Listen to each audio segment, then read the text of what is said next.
Hi, everybody. Let me double check and see if everything's set up right. It looks like it is. Where did I put? Hey, Brian, how's it going? I am missing something vital, and I hope I didn't throw it away, because that would be an expensive mistake. Did I drop it? Hey, Maria. Hey, Donna. Let me see.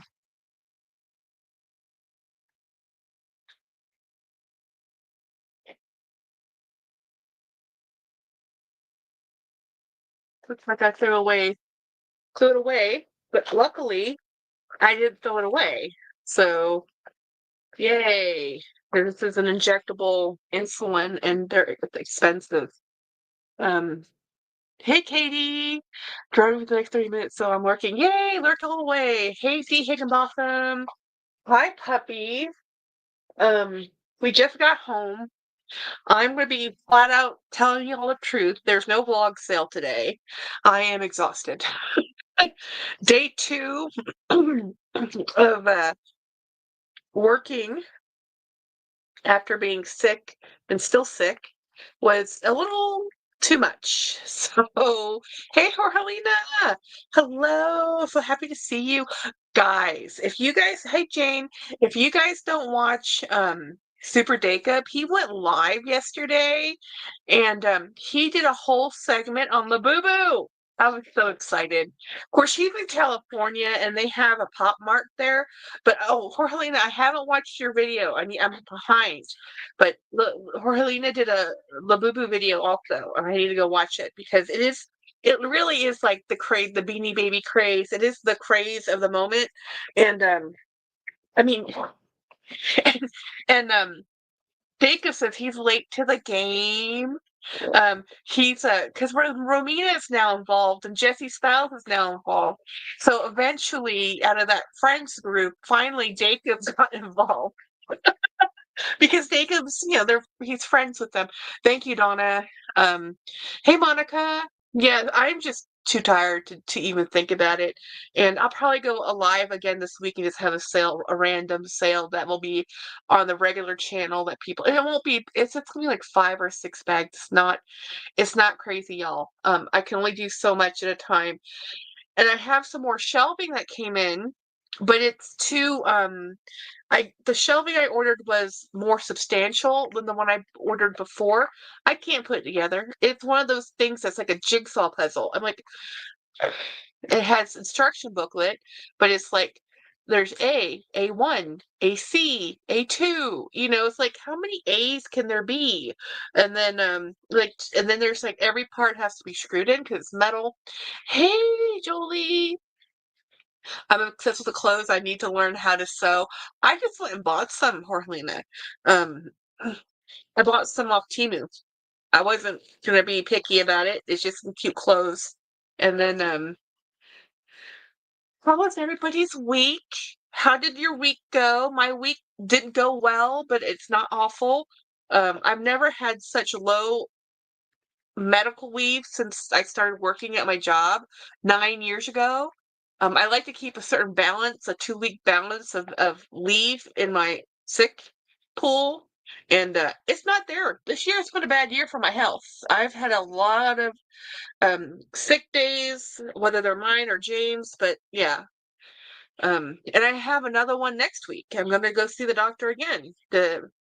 Um, oh, I haven't tried Timu. Oh yeah, Timu, girl, if you have okay. I've maybe been going to Timu too often again. I'm restraining myself greatly. I've done much better than I have pretty much every month this year. Um, and I'm doing a lot better with my impulsive purchasing. It helps that I have the fur babies so that when I wake up at 2 o'clock in the morning, you know what my favorite thing to do is now? I do look at my phone still, but I also use the light from my phone to see how these two babies are sleeping. So I do have a puppy update. It's hilarious, guys. It's hilarious. Hey, Alyssa. Um, so last live, I can't remember. Um, It was the dog bed, and it was just an experiment to see. I have spent a mint for a dog bed. Yes, I will show you what it is. Alyssa, give me a second. Let me finish the dog story, and I'll tell you about the bag I'm using. That's why it's still around me. I bought the dog bed, and I've spent so much money on dog beds, like so much money on dog bed. I'm like, I'm not gonna spend a lot of money on dog beds. If they don't like it, they don't like this. The one I bought was like $10, less than $10 maybe. So it's not made very well. It's from Temu. It's like very cheap. I put it in that bed. And oh my gosh, my little princess, she claimed it. She's like, this is mine. And I'm like, um, I'm like, Donna says the oil burner went to Pennsylvania, so that cost 13,000. Oh my gosh. Does that mean a car? Because that's like car prices. Or an oil burning sounds like an engine problem. So hey Ronnie. So anyway, the little princess Wednesday took so this normally they sleep on top of each other. We've had a fuzzy blanket for them to lay in. Our bed top sheet is actually a fuzzy fitted sheet, so lots of fuzzy soft things, very tactile. Because our other dogs love soft fluffy things. So these dogs, I have two problems. So they're fighting. We're not fighting. She's putting a stand down and she's like, this is my bed, and he's like, but what about me? I want to be here too. So they're both on the same dog bed, and she's like, I'm not moving. I'm not moving. So he'll wait, he'll settle down eventually. She's like, I'm not moving. And then at night, sometimes I do flip or rotate. So I'm always seeing who's what and where. So I'll probably be trying to get another dog bed. I know I have another one in their size somewhere in my house because we got one for Watson. And the thing is, Watson loved it. Well, so did Milo. And Milo would get into Watson's dog bed, and the size difference was hilarious. So we just we just bought all the dog beds the size of Milo, and Watson didn't care. He thinks more beds for me. But the other problem I'm having with my fur children, so all of our polyester plush velour, whatever you want to call it, um, blankets they're cool with, right? Now the blanket I'm sleeping with and have for a while is a goose down feather, down feather blanket combo.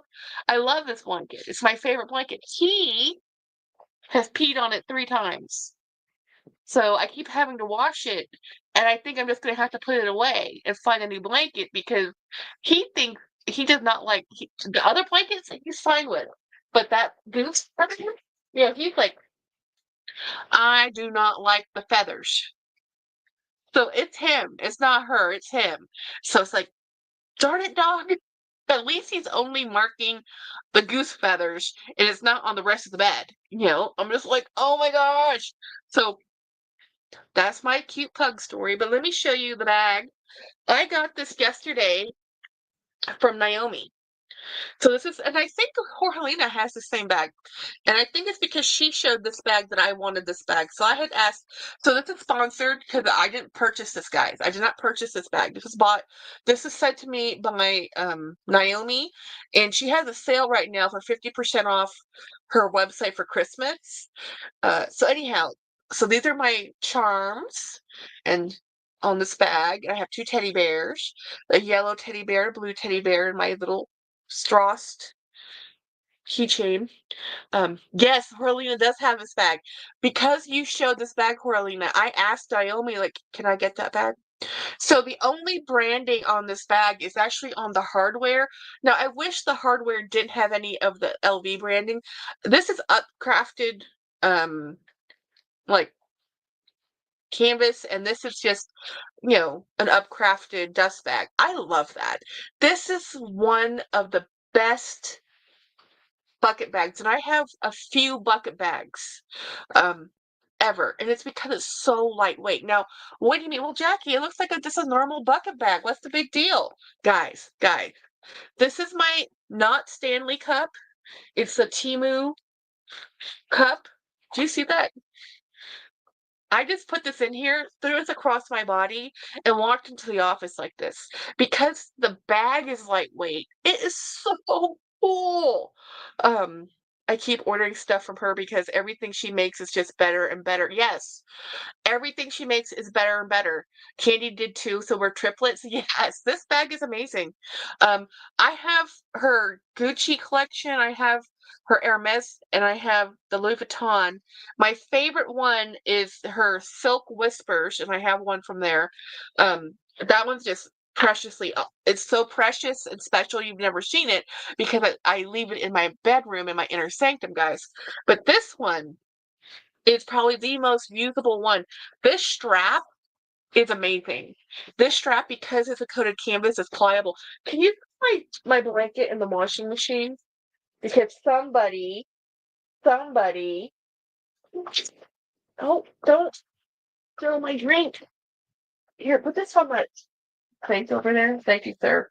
No, I'm gonna have to drag this out. We don't have to do it now, but into the living room. See that?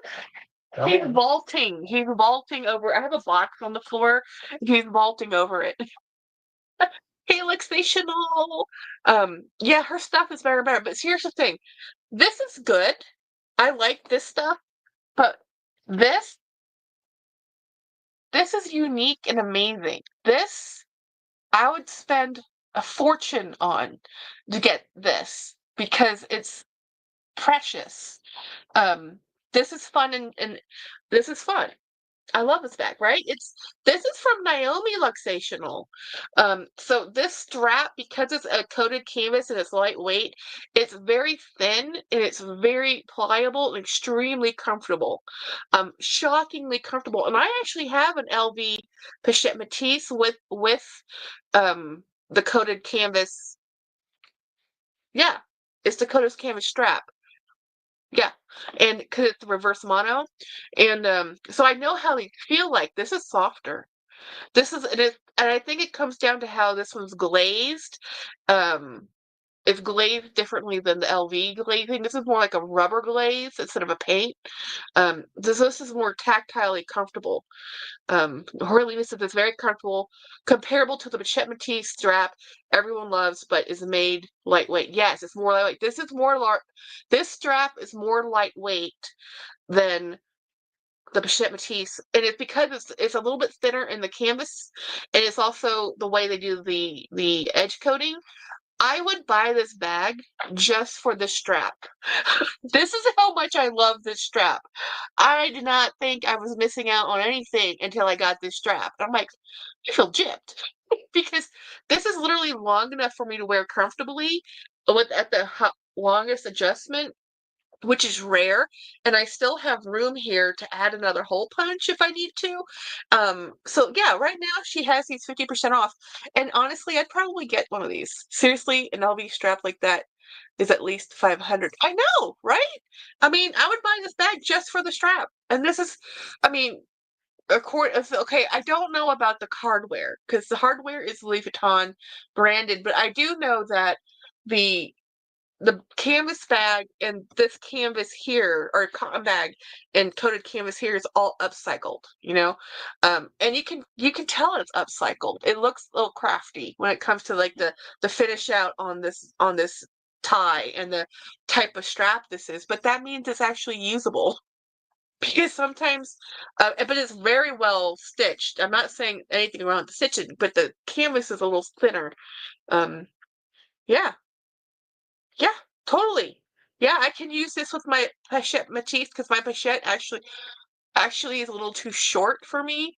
Um, yeah, Marilla, I totally get that. So anyway, I am actually in the process of going through my bags again. I am going to be doing a trade with Luxational, so she's going to be getting a whole bunch of my bags. And then there's a program, if you watch the Purse Curator, she's a reseller out of Florida. She has a buyback or not a buy-in program, I guess. It's kind of a buyback point. It's not formalized yet. She's going to be drawing up the paperwork with, the legal parts, but starting January, she's going to be doing like you can consign bags with her or do a buyback program where you get a point system where you can use that for credit for new purchases. It's kind of the cycle of bags. So mostly she's a reseller buying things that are pre-loved. This is a way to keep that pre-loved circle going. Hi, Grace. So it's very fun. So I'm going to be doing a lot of that. I'm still going to have log sales because I still have a problem with multiples. If I like something, I buy 5. If I like something a lot, I buy 30, or as many as I can find. So it's a little embarrassing how many boxer bags I have now. I'm not stopping though. I love them. Um, so anyway, I didn't get to watch too much YouTube today. I was in meetings. I had a bunch of meetings, and um, yesterday we had meetings. Today we had meetings. I did get work done because I have a deadline. My major job will be done next week. Hopefully, I've been working on it for 2 weeks, but now I need to do a actual PowerPoint about how to do this, so that for a couple reasons. It needs to be a presentation on how to do this type of processing, and then what we can do. And nothing works better than a visual. So I have to work on that next week too. So yeah, next week will be a rough week. We're gonna go see my sister tomorrow, so that will be fun. Hopefully I'll get a photo. James is exhausted. He's being pulled 15 ways to zero.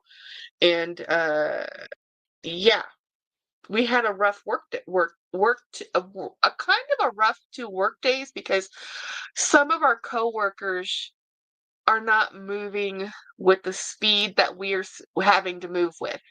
We are state, and I don't know how everybody else's state employees work, but there's a pace and an expectation, and well, in my day, we did it this way, and well, we've always done it this way. That mentality is been, we're stripping it out of the state, right? That meme of the state worker, that be gone, because we all have a budget crunch, even the state, and that means more and more people have to do more and more, less and less people, more work.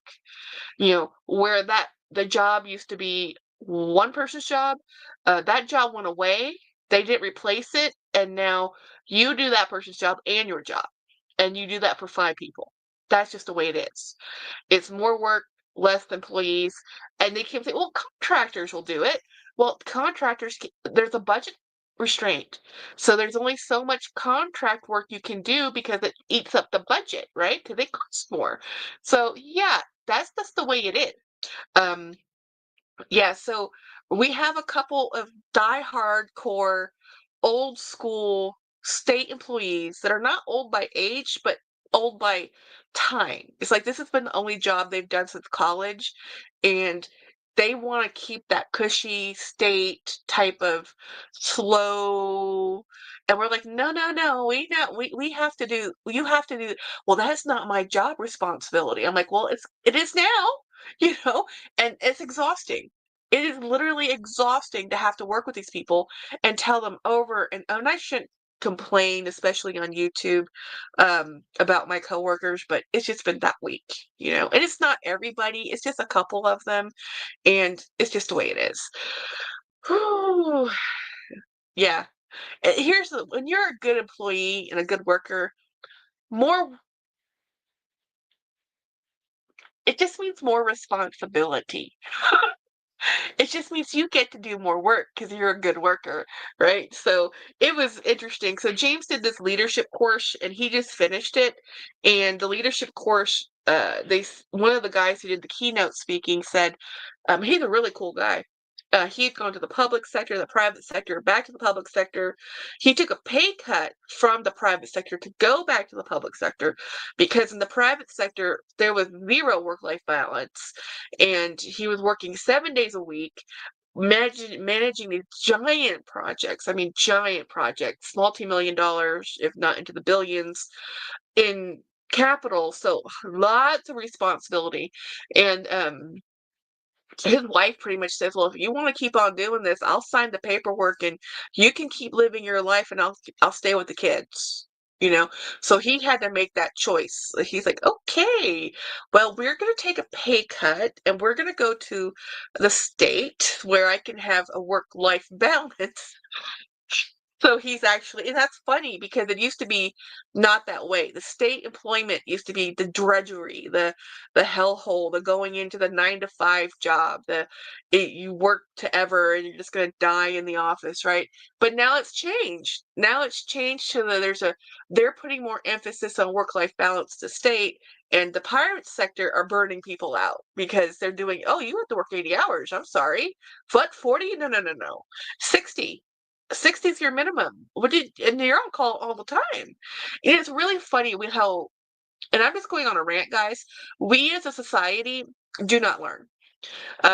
Because if you are around Google, Oracle, Amazon, Facebook, all of these major corporations, companies, they're trying to do the work model where you make your workplace a destination.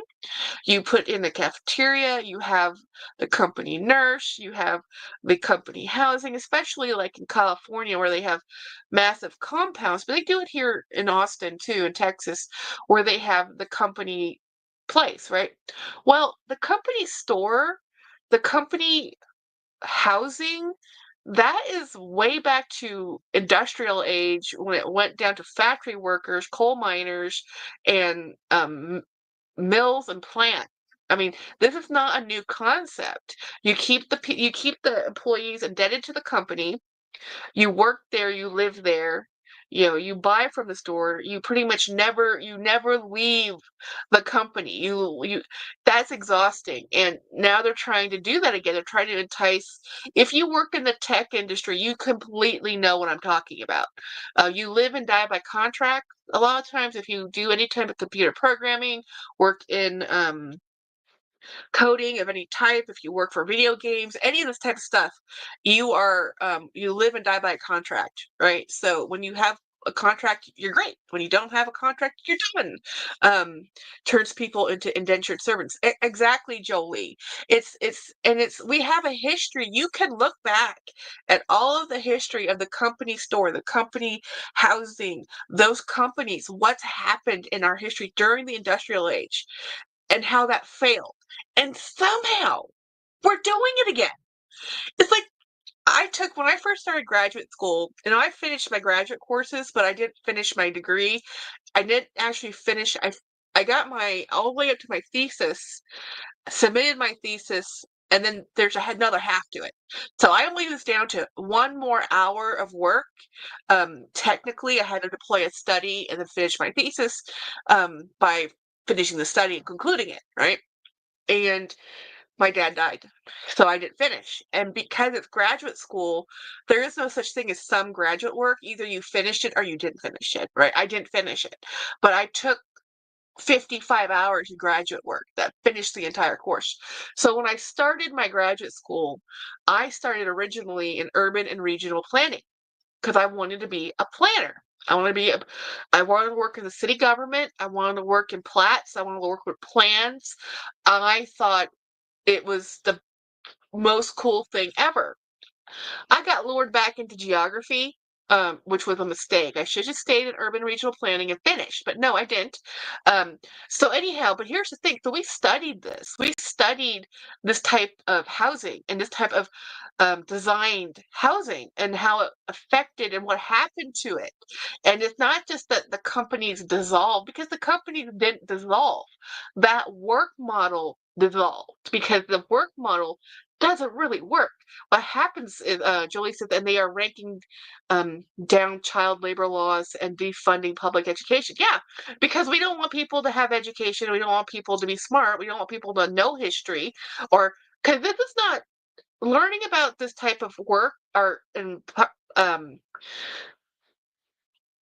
urban development or development wasn't something I got taught in high school. This is something I learned in not even in college. It was graduate school. So I already gone through 4 years of college. This is stuff we learned at graduate school level, and we're studying urban and regional planning, and we're looking at architecture. And as a planner, we're looking at planning of societies and there's some of it in geography. There's some in geography and in anthropology that I took in undergrad, but most of it got taught to me in urban and regional planning because this is a concept that's been going around since like the 1800s in England. You have philanthropists who want to design the perfect development, the perfect social living experiment. And they wanted people to have access to food and water and housing and affordable housing. And they wanted it to be next to their workplace. And everybody thought this will be a great thing. If you work and you live and you're in the same place, everybody will get along. Well, the proof, the thing is that's not how it works. There is this amazing public project, and I cannot remember the name of it to my shame, but this public project, and this architect who designed this and put this out there, all of his buildings have been demolished because this is when people say the projects, this literally was the invention of the project. This project was a huge multi-level, multi-family housing development that had communal kitchens, and each of the units in the housing complex, um, and this is a huge high rise, right? I think this is Midwestern. I think, don't quote me, but I think it was Chicago. And I can't remember the name of the architect, but he designed this, and everybody thought it was a great idea, so that we could have affordable housing, high density populations, only have so many kitchens per floor, so that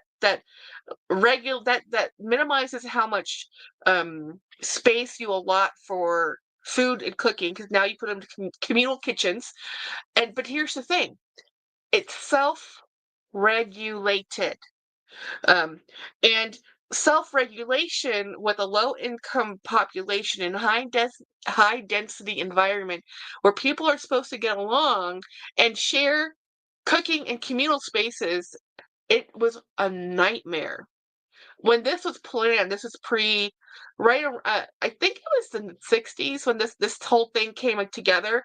Anyway, what happened was it was it the people would barricade themselves into their housing apartments because it was so unsafe in their home, because they had it kind of like a gang situation happen where people would like, I'm in a communal area, but since there's no real enforcement. Think of a college dorm situation with no den mothers, no dorm mothers, no residents, whatever they're called, people, no one to regulate anything, and only the people who are in the building regulate themselves. And you're already talking about low income, marginalized people in density. So it doesn't work very well, right? And the kids, it was just a nightmare. And that's like kind of like the origin story of the projects. And I someday I'll have to look up who that architect is and what it was called, but there is a book. Um, yeah, so it is really interesting because, and there was a lot of these kind of planned communities in England by philanthropists, and then they moved that theory and concept over to America.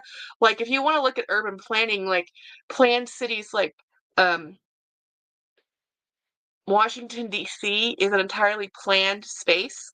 The good part, because if you go to Washington, D.C., people will tell you stick to this side, don't stick to that side. Because the District of Columbia, Washington, D.C., is not a state, it's regulated differently. And see, we don't even talk about this anymore. People don't even think about this anymore, that like Puerto Rico is a territory, and that we have places like Guam, and we have other places in the world that aren't just states. And what does state mean? And like my state goes into legislation session every two years. So next January, it's coming January, we go into our legislation session. So what happens to me as a state employee? So every 2 years is when we can ask for new employee um, spaces. It's a whole different. You didn't just say, I need more employees, give me more employees. It's a state budget thing. And we actually surpassed, Texas actually surpassed California in construction um, spend this 2024. That's like never happened, you know, until like now. So it was just interesting because I was listening to all this and I'm like, I cannot believe we're doing this again. Like, I cannot believe we're doing the whole company job, um, live and eat and in the company compound, right? Because when I first started working in the private sector way back when, we got an apartment literally across the street from where we worked, and you could see our front door from my office. Like, so when we left our apartment, if work was in session, they could see us. And now our job had two shifts. So my company, they were pretty much, the doors were open from 6 a.m. with people working all the way up until 11 p.m. People were always working. And since that was kind of a residential industrial area, when we got out of work, they would know when we leave or come into the house. People, we wave at our coworkers, going, you know? And what we learned from this is that living across from where you work is like you never leave work. It is exhausting. It is emotionally draining. If we were homesick, they knew we were home, you know? And so I can't even imagine like living upstairs, working downstairs situation. Cause in Hey Jeanette, it's like, cause like when I was in Thailand, a lot of the small mom and pop stores and, you know, the storefronts on the street and that's open to the public and the mom and dad and, you know, people lived on the second and third floor because, again, in Asia, it's a lot of high density because you need, taller buildings, smaller footprints, less space. Okay.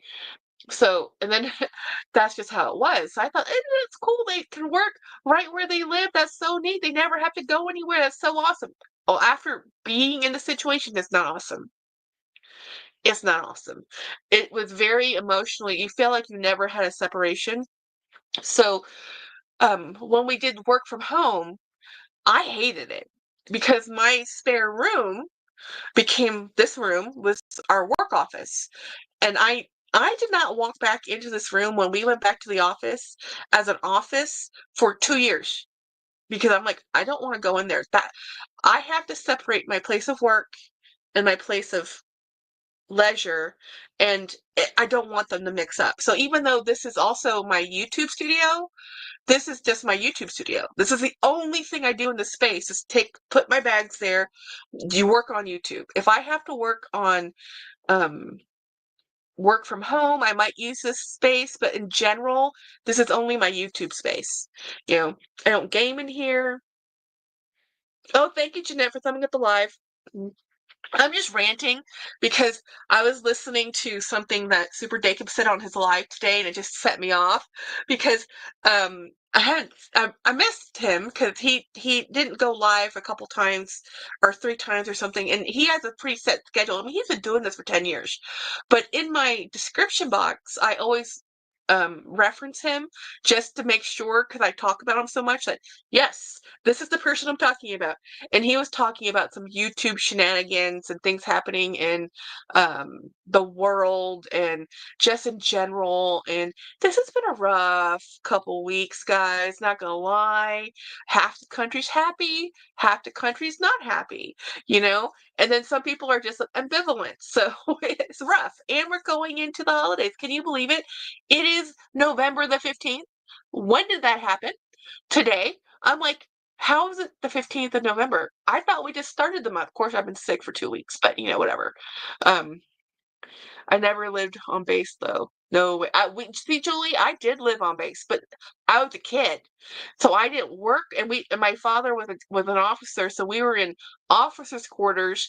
But I didn't go to school on base. We had to be bus to a regular school, and then we lived on base just for 4 years or so, and it was fun for me because that's not where I worked, and honestly, it wasn't where my father worked either because we were living in the National Guard base, but my dad was Army, and he was driving to his place of work because he was working at Take-Home Tank Automotive Company out over in, Warren, Michigan, where we and so it's like, even though so it was not as bad, but I can't imagine working on base, living on base, all your rec, all your shopping, everything is on base. It's you never leave work. Um, Dee says I work 3 days a week from home. That room does not exist when I'm off work. Exactly. You close the door, the room is gone. That space is given up. And that's what I don't like about a home office like this is because I don't want to give up my square footage of my living space to my work. And that's what we had done. And you definitely, I was happy going back home or going back to work in the office. My husband, not so much. He would rather work at home. He's an introvert. He also gets more work done at home. He can focus. I'm the opposite. I think I'm a better worker and employee at the office. But I'm very much, even when I was in college and when I was in high school, I never did my homework at home. I stayed after school um, in the public libraries, or I would walk to there was a public library on the way home. I would stay at the library to do all my homework, so when I got home, I didn't have to worry about homework. Because if I got home, did the home stuff, and then started doing homework, I'd be up till midnight because I could never keep up. And this is like 20 years ago. I do not know how the young people today can fit all of the activities that they're doing plus an education. Because I talked to my twin and she's like, oh, yeah, well, we're going to a game. Like, Jen, you're still at school? And she's like, "Oh yeah, we're doing this induction or that ceremony or whatever." Or they're at a basketball game and she's leaving work halfway. The basketball game isn't even over. It's 9 o'clock at night. I'm like, those kids have to go to school tomorrow. It's a Thursday. How are they supposed to function going to school at 8 o'clock in the morning when they've been up till midnight because they had a basketball game and they had to keep up their grades to keep playing sports? I don't know how they do it. Um, Oh, Craig, he's okay. He might be lurking, guys. He just is not doing my live times and stuff. He's just not always texting, but he is around and he watches on the replay. I do text with Craig all the time. His life is just a little bit more complicated, so he's just not as much free time. Jorgelina says I work from home and go to school from home. Oh, see, I can't. I would never. Oh, it would be so hard. I had to be in school in person. I could not do remote learning. I was not that person who took online courses. I never could. School doesn't start till 8 anymore. At 8 anymore, though. At least not in California. Well, I hope not. Beats me. It's the same here, girl. These kids, yeah, all hours of sports. All hours. If you have dance, if you have band, if you have sports, you are so busy. Kids study. I study. Study hall. Um, I had study hall when I was in school, and my sister. I need to ask her if her kids have study hall.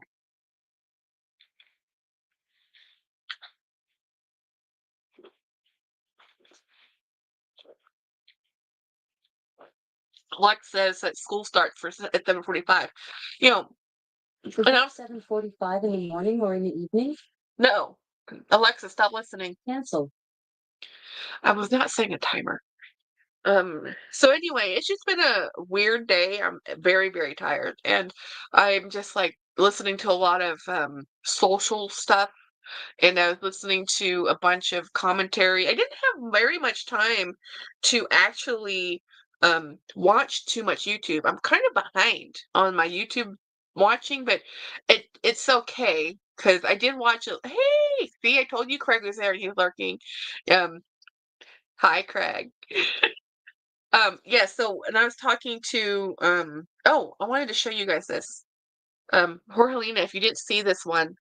This one has clothes. This clothes came from Temu. And it was like $5 because it's from doll. It does doll clothes. If you check out the doll community, you can find clothing for your Labubus. And I was listening to Super Dacob. He did a cool video on Labubu, so that was kind of fun. Um, I watched Cassie's video today, and she moved, and I knew that because she had put a little short out. Um, yeah, Craig can't type well, but he's here. He's here, guys. He's watching the comments. Never fear. Um, Miradon says, when I was in vet school, electives were at 7 a.m. and take care of patients before that. I'm not a morning person yet. No, that's just awful. I think what the medical staff have to go through um, is, in my opinion, criminal. Like when people talk about what they go through in residency, so you've already gone through pre-med, you've gone through medical school, and now you're in residency. And somehow a tired, exhausted worker makes her a better worker, because that's the model that I'm hearing about. I'm like, just because it was death and doom and destruction when you went through this doesn't mean you have to do this for all the new people. Because I want to believe that my medical staff taking care of me in a hospital are rested, have breaks, sleep, and are given coffee. Okay, because I'm ill. Oh, I know that's not the way the world works.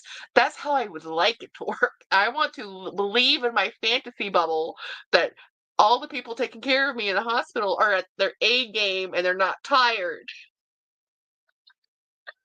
Uh, that's so exciting. So Craig is getting a package from D. I got a package from D. D sent me a really amazing bag, which is right behind me. I used this bag yesterday. So this is my yesterday. This bag, this is a really cool. You know why I love the boxer? Because I love a top handle. Sorry, that's not how they work. I once held. Yeah, I believe in Julie. I know. What they expect of the medical staff is not realistic, but they keep expecting you to do it, and for you to keep coming to work being happy. I'm like, these people need potty breaks, and they need coffee breaks, and they need sleep like every other human being. you know but no, you're medical staff, so you have to do the job of 5 people, take care of people, and you're dealing with people who are ill. When I am ill, I am not at my best. I am a grumpy human. I am not kind. I have yelled at my medical staff when I am ill, and I think I am dying. So anyway, this is my boxer. Another reason why I love these. Can you see that? That's my not Stanley cup. Perfect fit. I can put all my work snacks in here. All of my, even if I throw an apple, I throw my wallet, and I could put my not Stanley cup in here. Yeah. See? Very cool. That's why I love this bag. This is the best work bag. I don't think it's the best shopping bag. Like when you go shopping, because it's all handheld for me. Um, I think for shopping, this is a little awkward. But because if you're holding stuff and you're looking at stuff, you have this bag on you're crooking your arm. It can get in the way.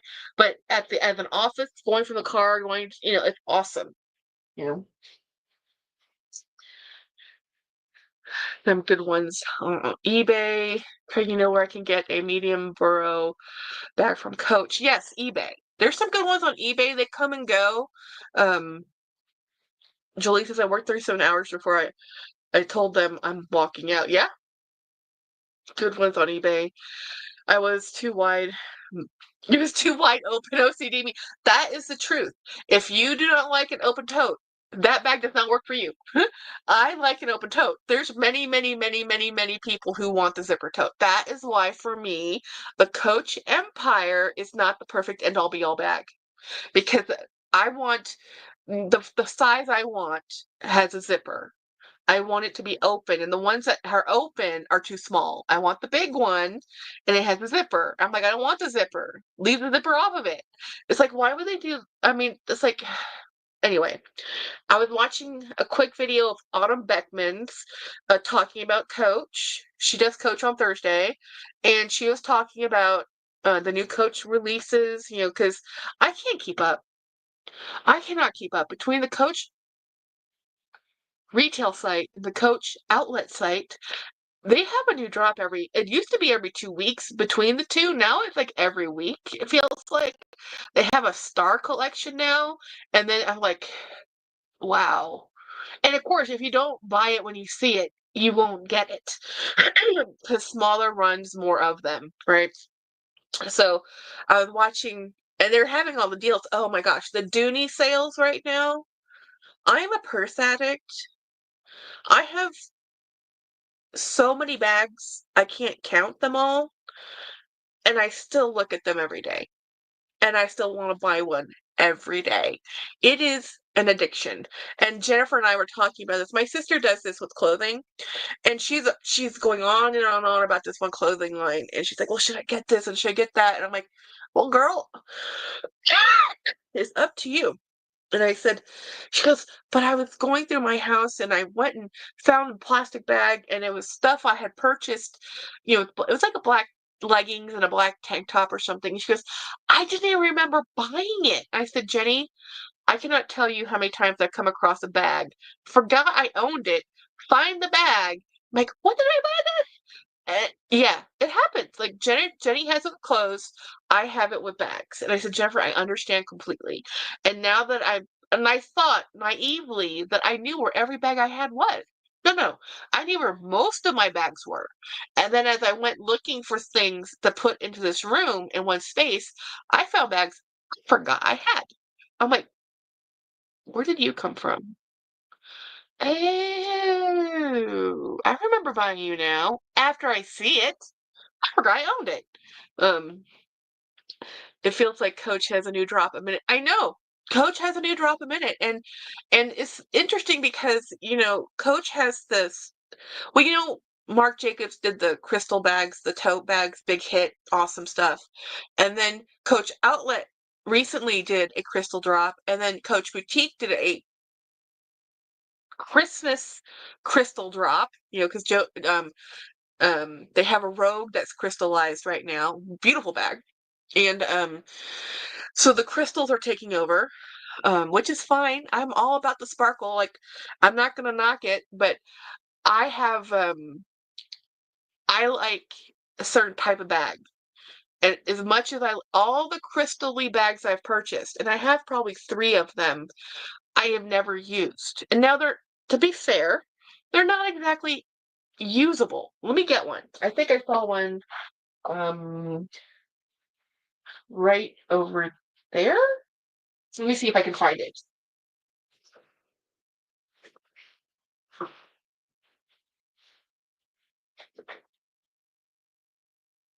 Hmm. Okay, I lied. I don't know where I put it.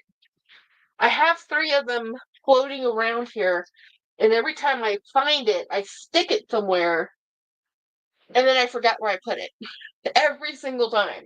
And when I go to look for one, I'm like, where did I put that bag? Um, I love looking at them. I don't love using them. I don't use them at all. I just like a leather bag. So I'll have to find them and do um, a group photo of all my crystal bags I never use. That should be its own video, right? Um, well, that's great, Jeanette. I feel like I just do drop. Um, yeah, so I'm trying to be more now that I'm more medicated. Like I didn't double, but I went from a quarter. I increased it by a quarter of my antidepressant when Watson died, and that's helped. And then what's really helped is James and I talking about. We were kind of going by each other with our grief, and we weren't really talking about it. And then when we got these two, and we were both getting more and more depressed, and when we got these 2 kiddos, it made us feel so much better. They're just awesome dogs. They're so funny. They can't tell time, but they know what time is breakfast. And yeah, it's just they're funny little dogs, and they just have these weird personalities, and we're just trying to learn their personalities. And so far, Pugsley, the boy, he is the most He's the mischievous one. He's the one who's he will get in trouble. Where Wednesday, she's the little princess. She can, if she chooses to, get it up and down from things. She chooses to be carried. She's the princess, and it is fun. They just have these really cool personalities. They're always next to each other, and so definitely a bonded pair, you know, and very cute. It's fun to have them. We like coming home. We want to come home. We want to stay home, whereas before we didn't want to stay home at all. And now we're happier to be here, and that's just huge. Having, to coming home to look forward. I mean, the entire time we have been married, we have had dogs. So it was really tough when we didn't have dogs. And it's been emotionally very difficult because I was just devastated about Watson. I mean, Milo took me really hard, but again, Milo, y'all know, he lived to be 9, and it's a Great Dane. That's great. But Watson was only 7, and as a pug, that's not great. He had a heart condition. So, Jeanette's asking, how many Disney Dooney bags do I have? I have not counted. Um, I have more than probably probably a little bit more than 10. I might have more than 10. If you count my Dooney Disney bags with my Coach Disney bags, I have 15, maybe 20. Because I don't know if I have as many Disney Coach bags, but I know I have 4 right off the hand in Coach, and that's what I can remember. So at least 15 Disney related bags. And I always want another one. I will always want another Disney bag because there's always going to be one I don't have. There's always going to be a character, and this is what I'm learning about myself in buying bags. I will always find another bag. There will always be another. I can get that bag I really want and have wanted forever, and I will still want another bag. So I don't, and it's funny because I'm listening to AKB Bags. Andrea, she was talking about she's a stay-at-home mom right now, and she's wanting to be a purse, um, go into purse reselling as much as and stop the over consuming. Her last video was talking about that. And are you a collector or a consumer? Like, how do you look at your bag collection? And is it always just about getting the next bag, the next it bag, the next, whatever?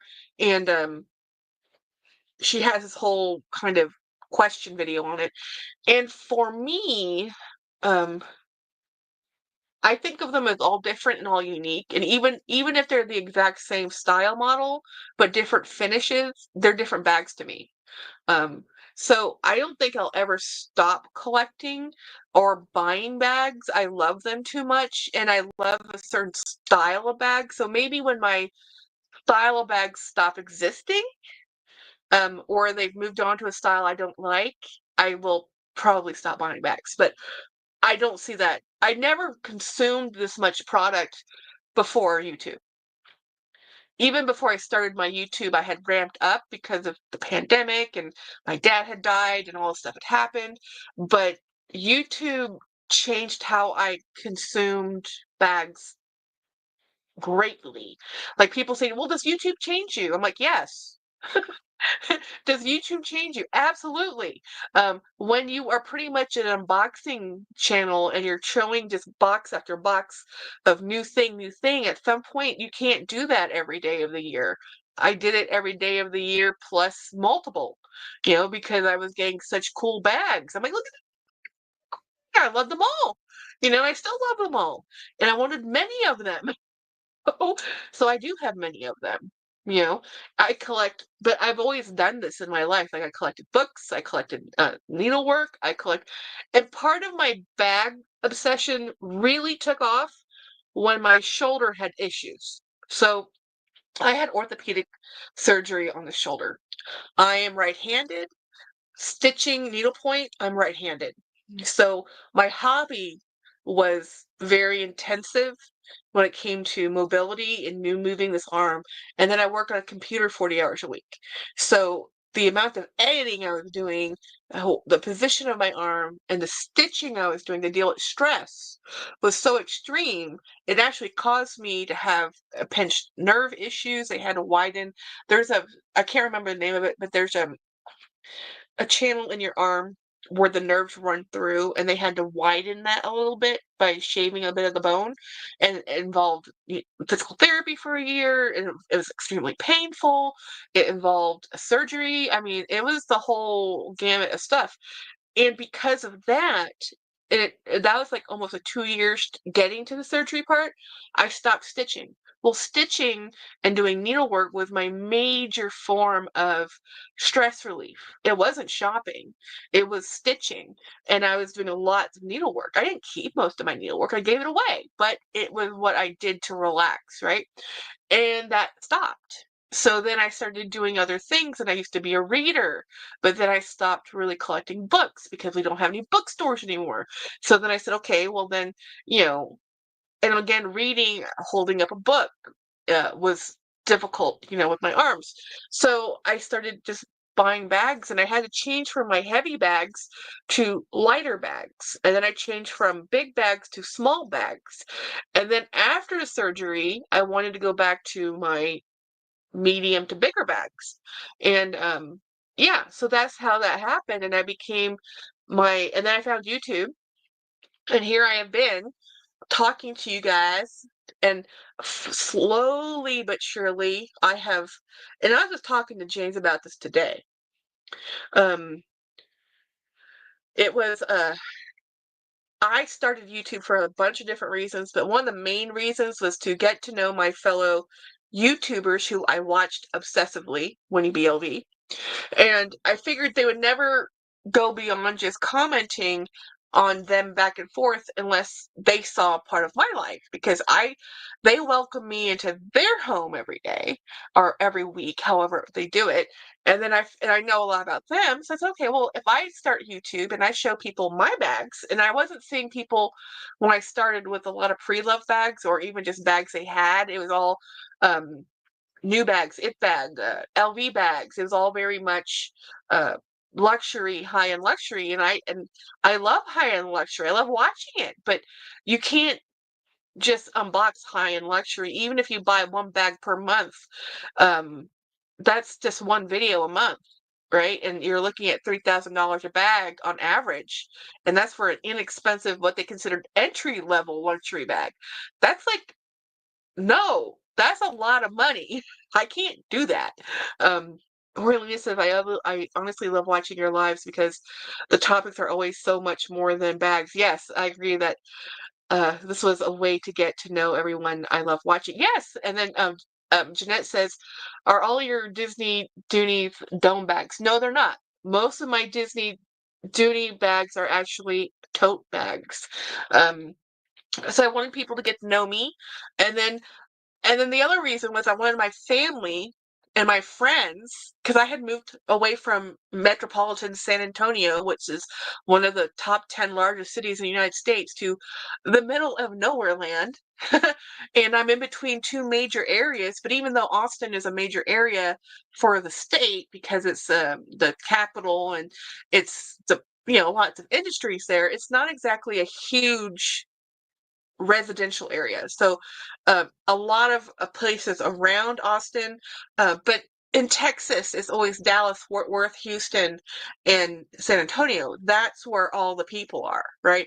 And honestly, when you talk about Dallas, Fort Worth, it's not actually the Fort Worth side, it is the Dallas side. So it's Dallas, Houston, San Antonio. That's where the population is, right? So thank you, Jeanette. Um, so it is when I moved to the middle of nowhere, my friends weren't visiting me because I live too far away now. And it was only an hour and 15 minutes, but I'm telling you, that last 10 miles in the middle of the boonies is like the middle of nowhere.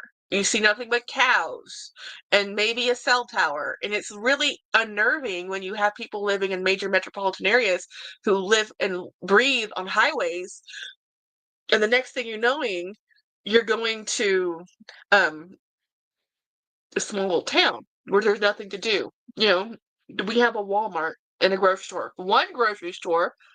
Actually, okay, we have a Walmart with grocery, a Poco Loco, which is a small Mexican grocery, and now we have an H-E-B. So we actually do have three food shopping places, right? So I started YouTube to make friends, so my friends could hang out with me. And what have I learned from YouTube? My friends don't want to hang out with me. The people I knew, the people I know, the people I can go visit and go see, um, they don't care to hang out with me on YouTube. And it still surprises me. My sister doesn't watch. My cousins don't watch. My family in Asia, who I thought would watch, don't watch. My mother and my other siblings don't watch. They don't care. They know where I am. They know I tell my sister every week I go live Monday and Friday, and then I go live all the other times. My sister still calls me in the middle of my lives. I've been doing this for over a year because they don't care.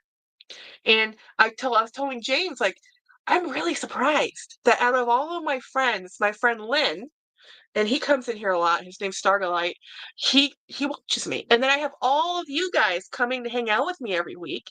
And it's so humbling and amazing and fun. This is awesome that the people, and I've met a lot of you, right, in real life. So I've met Craig, I met Jolie, I haven't met Winnie, but I feel like I have. And I'm missing some people, Dee Dee Bean, um, and there's a couple people who live in Texas who we want to meet up with. We haven't met up with yet. Like there's a couple that Dee Dee, the Camachica, Laura the Camachica, and I'm forgetting one of her other people. I always forget them. The three amigas. They're in San Antonio, right? And then I have some friends or some people who are subscribers who would like to meet me. But we haven't done it yet in Texas. I've met Latina, who's in Florida. I've met I'm missing somebody else again. We were supposed to meet up with a couple other subscribers, but everybody got sick. Something happened. I want to meet with Dee Higginbotham because I know she's also on the way for me to visit. So I've made all these amazing, cool friends and people I text daily. Like I text Craig all the time. Like he's probably like, girl, give it a rest. You know, because we're constantly texting. We used to text a little bit more because we would look at bags more, but I'm trying not to consume as much. So now we're sending each other more memes and funny Instagram posts and stuff like that. But this is awesome. I love hanging out with you guys. And I'm very, very, very flattered that you guys hang out with me because the people I know and love in life don't. And I told James, like, I still don't get it. It's like people, and James is like, well, you just have different times in your life and you'll have different friends, you know? Um, Jolie, she's north of you. I'll text you later. Um, and and then I have Angela, who's also in the Florida area. So basically, I have friends in places I didn't know I had friends because I met you all through YouTube, and I text a lot of people. Oh, Craig, yeah, love you. He's a brother from another mother, because we actually don't. I'm not a huge. I was telling James this because I might have been venting about my mother-in-law, and I said I'm kind of happy that I haven't seen my mother very often or talked to my mom. She doesn't want to be involved in my life. She's made that abundantly clear. So I don't know why I have to keep like, oh, well, I wish we could hang out more. Like, no, you don't. You never call, you never write, you don't Facebook, you don't YouTube, and she is on YouTube every day. Here's the thing. My mother is on YouTube every single day. But Thai YouTube, not American YouTube, Thai YouTube. Yep. Anyhow, High Canada Post on strike as of today. Wow. I didn't even know they still had newspapers. You're about 2 hours away. Yes. And Jolie, next time I go through Florida, I'm going to figure out a way to stop and see both of you. We were trying to do it last time, but it wasn't working. But the time frame, I can't remember what happened, but oh, this is what happened. So I wanted to go up to see Dee Higginbotham. after we left Orlando. But the problem we had was they wanted to do the character um experience. So you have breakfast with Stitch and Lilo and Stitch at the Polynesian, hotel, resort, whatever you go.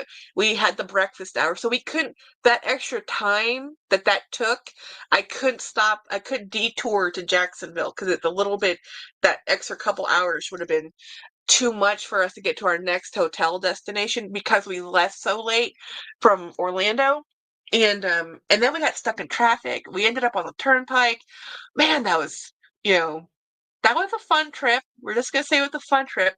James is very much looking forward to going back to um, Disney for his run in April. I still think he's absolutely crazy. Like, how busy a run weekend is at Disney. You know, everything is, it's not just the cost, it's not the money, honestly, because Disney's always expensive. Disney's never cheap. There's no such thing. There's just busy and less busy. And going during a run weekend is like the most busy. Only thing busier than a run weekend at a Disney park is Thanksgiving week, Christmas break, spring break. Those 3 weeks, you cannot pay me. You cannot give me free tickets to go to Disney or any park on those times. And my twin sister, who's a teacher, who has children, only time she can go to the park with us is those times or summertime. So we will be going with her not this year, but next year. Well, 2026, in the summertime in June to Orlando. Very hot. Very, very hot. But it's better. The earlier you go, the better it is because the hotter it gets. July, August, sweltering heat.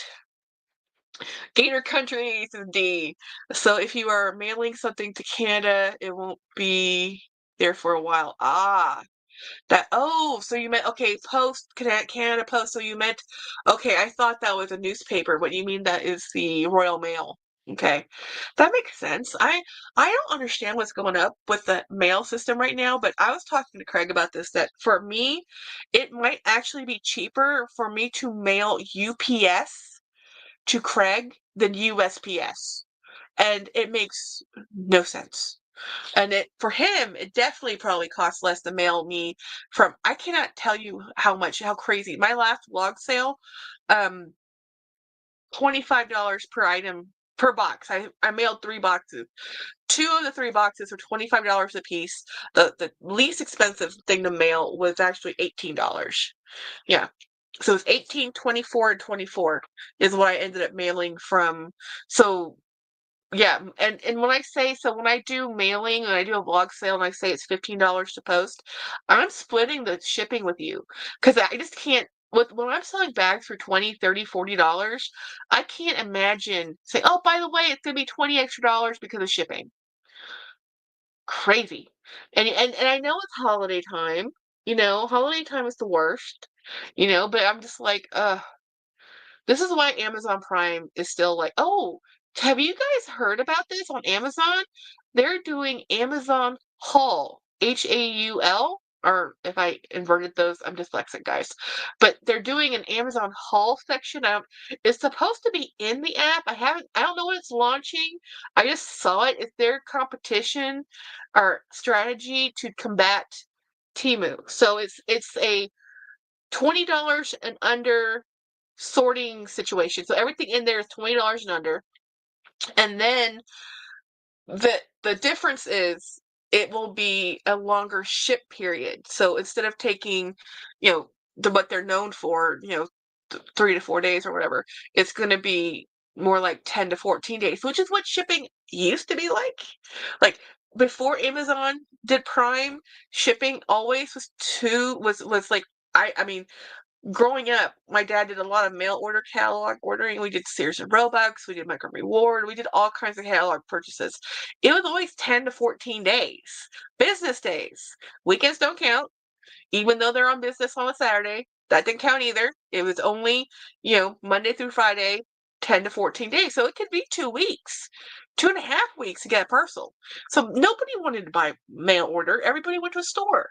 Nobody wanted to wait 2 weeks to get their stuff. But now, because of Prime and all the shipping, you can get your stuff overnighted. You get your stuff in 3 days. You had distribution centers everywhere. But now, because everybody is mail ordering, it's taking longer and longer to get the mail because there's more and more people just mail ordering. If you can buy all your dog food from Chewy's and Amazon, why are you going to go down to the local food store to go get your dog food? You know,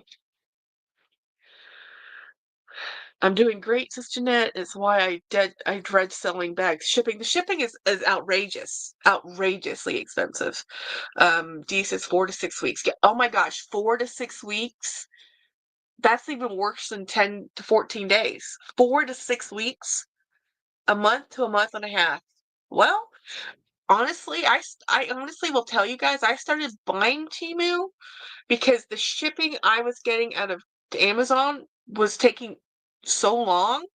I rather would wait a little bit longer to get it cheaper and I'm a Prime. I've been Prime for years, and I live next to two distribution centers. It just blows my mind that I could drive to the distribution center and get the item easier than it is for them to mail it to me or deliver it to me. You know, there was so much mail order delivery happening. They had to outsource their delivery service. Um, I can get it the same day, back in a day, back in the day. The Posh takes care of shipping if you sell it there. Yes, Posh. Not okay. It does and it doesn't, Jolie. So what happens with Poshmark? Poshmark, they have a deal with their shipping. So it's kind of like there's actually cheaper shipping options in places like Pirate Ship, and there's other. So with Poshmark, the person who buys the item, they pay the shipping. Now you can offer discounted shipping. That means you share the shipping, but if you pay, you can always say they pay the shipping, all of it, and then when they buy the item, there's fees and shipping. They're paying for it. You print the label at home, you box it up, and you mail it out.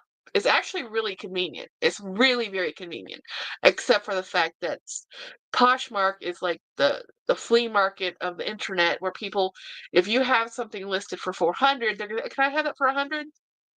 If you have something listed for $40, they're gonna say, can I have that for 10? That's Poshmark, and that's just the reality of it. You know, Kins uses VEHO, and they are fast. That's nice. Yeah, so there's lots of other alternative shipping methods, but I only know of UPS, USPS, and FedEx. I live in small town.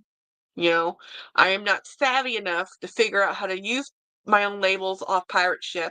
The one time I used the USPS mailing for the first time I did the blog, um, I ended up I even bought a scale to get dimensions. I measured everything, I weighed everything, I mailed everything. I paid for it online, printed off the labels, shipped it, and then they charged me for one of my parcels, saying that there's a weight discrepancy, that it would weigh more than I reported, so they charged my account $2 or something. And I'm just like, I weighed that. I weighed all my bags, but the scale platform is different depending on the size of the bag, how you shift the weight when you put it on there. There's things. D says I use UPS and they'll pick up the boxes at the house. Nice. USPS does not do that for me. Speaking of shipping, DHL stole an item that returned to oh no. Oh no, that's devastating. Mail theft is the truth. Mail UPS, I had an item I ordered or mailed through UPS. They lost it. They literally lost it. And I can't remember what I ended up having to do, but it was a nightmare. And James says, we are never going back to that store. I'm like, okay, you know. So, yeah, with all of our technologies and everything, people, even with all the videos and all the cameras and all that stuff gets stolen. Poor seller, even though I got my money back, but I want to complain to help the seller. Yeah, Yeah, it's a complete loss on their end. And DHL, I mean, excuse me, DHL, any shipping, it's terrifying. It's terrifying. I have a philosophy of never sending out things I'm not willing to lose. But when you sell bags and you've taken the money and you guys are my subscribers, it gives me so much anxiety until I can get that package in the mail, have it insured. Um, Good night, Craig. Yeah, guys, I am dead tired. I know I'm talking a mile a minute because, this is what I do. I get excited, but truth is, I'm tired. I wasn't even going to go live today, but I'm like, no, we're going live. I'll get over it. So I'm going to go to bed. I was in bed yesterday by 7. 7 in bed at 7. I wasn't asleep, but I was in bed at 7. My sister called me at 8:30 and and I said, Jennifer, how are you even functioning? What are you doing? Why are you going home at 8:30? I mean, what the heck? Not only was she going home at 8:30, she was on her way to a Spurs game. I'm like, Jen, are you nuts? I think it was Thursday. It could have been Wednesday. I don't know. One day this week, she called me and she was going to a Spurs game. Like, Jennifer, I am in bed in my pajamas. I realize it's like 7 or something, but I'm tired. It's like, um, Jennifer, I don't know how she does it. We're twins. But anyway, she has kids. They keep her young. I'm always on pins and needles when I ship something. Yes, I agree, D. Text, Tessa. Hi, Tessa. Um, I hope I had 2 melatonin chewable pills. Yep. Good night, everybody. I'm actually going to bed too. I've taken my medication. I've drunk some water, and I'm just gonna go sleep.